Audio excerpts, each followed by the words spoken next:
Dans l'évangile de Jésus-Christ selon saint Luc.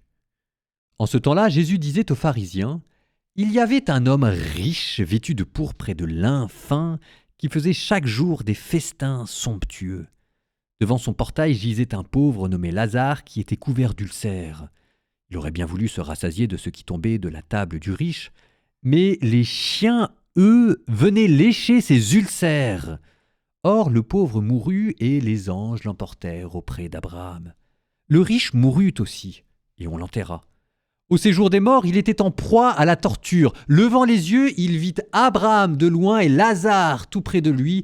Alors il cria : « Père Lazare, prends pitié de moi et envoie Lazare tremper le bout de son doigt dans l'eau pour me rafraîchir la langue, car je souffre terriblement dans cette fournaise. » « Mon enfant, répondit Abraham, rappelle-toi.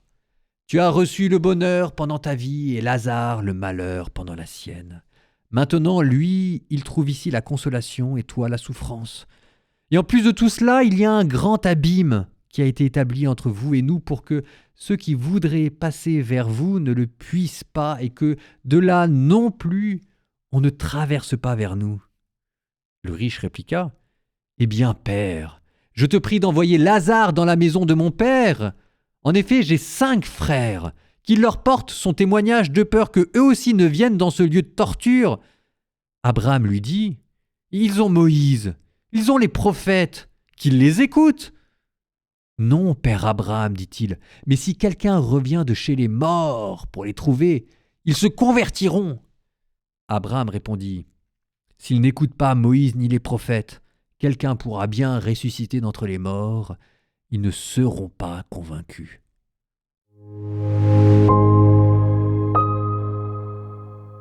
Ah, extraordinaire, c'est une de mes paraboles préférées. Vous allez me dire, à chaque fois que je tombe sur une des paraboles, je ne peux pas m'empêcher de dire que c'est une de mes paraboles préférées. Il n'y en a aucune que j'aime pas, il y en a que j'ai toujours pas craqué, il y en a que j'ai toujours pas compris, mais celle-là, alors chacun a sa beauté propre. Celle-là, elle est extraordinaire d'abord parce que pour faire de la catéchèse sur la vie après la mort, sur ce que c'est que le paradis, ce que c'est que l'enfer, c'est quand même... tout ça est dit de manière à la fois truculente et imagée, c'est quand même parfait pour parler du jugement dernier. Et puis il y a quelque chose d'immédiat, il y a quelque chose de simple. On voit bien là tout de suite où Jésus veut en venir. Je vous rappelle, tiens, deux phrases, l'une de saint Augustin, l'autre d'ailleurs, je sais plus de qui. La première phrase de saint Augustin, c'est « Le superflu des riches appartient aux pauvres ». Et la deuxième phrase, ce sont les pauvres qui nous jugeront. Je vais pas aller plus loin que ça aujourd'hui dans vos commentaires, parce que ouais, c'est un peu la carte de la culpabilité.